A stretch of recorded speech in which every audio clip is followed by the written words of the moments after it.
அந்த எதிரிகளை பெருமானார் ஸல்லல்லாஹு அலைஹி வஸல்லம் கடுமையாக சபிச்சிருக்கிறார். அப்ப அஸ்ர் தொழுகையுடைய சிந்தனையில் இருந்து இவர்களை தடுத்ததற்கே பெருமானார் சபிச்சாங்க அப்படின்னு சொன்னா அஸ்ர் தொழுகையை விட்டவர்களுடைய நிலை என்ன என்பதை நாம் சிந்திக்க வேண்டும். அல்லாஹ் சொல்றான், வக்கீனா அதாபன்னார், இறைவா நரக நெருப்பிலிருந்து எங்களை பாதுகாப்பாயாக.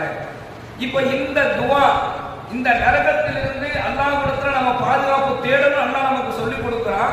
ஆனா அல்லாஹ் நம்மளை உண்மையாகவே நரகத்திலிருந்து அல்லாஹ் நம்மளை பாதுகாக்கணும் அப்படின்னு சொன்னா பெருமானார் ஸல்லல்லாஹு அலைஹி வஸல்லம் அன்னவர்கள் நரக நெருப்பை விட்டு நம்மை பாதுகாக்கக்கூடிய தொழுகை அஸ்ருடைய தொழுகை என்பதாக நபிகள் நாயகம் ஸல்லல்லாஹு அலைஹி வஸல்லம் அவர்கள் சொல்லி காண்பிக்கின்றார்கள். அஸ்ர் தொழுகை மிகவும் சிறப்பு வாய்ந்தது. குர்ஆனில் அல்லாஹ் சொல்றான், ஹாஃபிது அலஸ்ஸலாத்தி வஸ்ஸலாத்தில் உஸ்தா, அதாவது தொழுகையில நடு தொழுகையை நீங்கள் பேணிக் கொள்ளுங்கள் என்பதாக எல்லாம் வல்ல இறைவன் தன்னுடைய திருமறையிலே பேச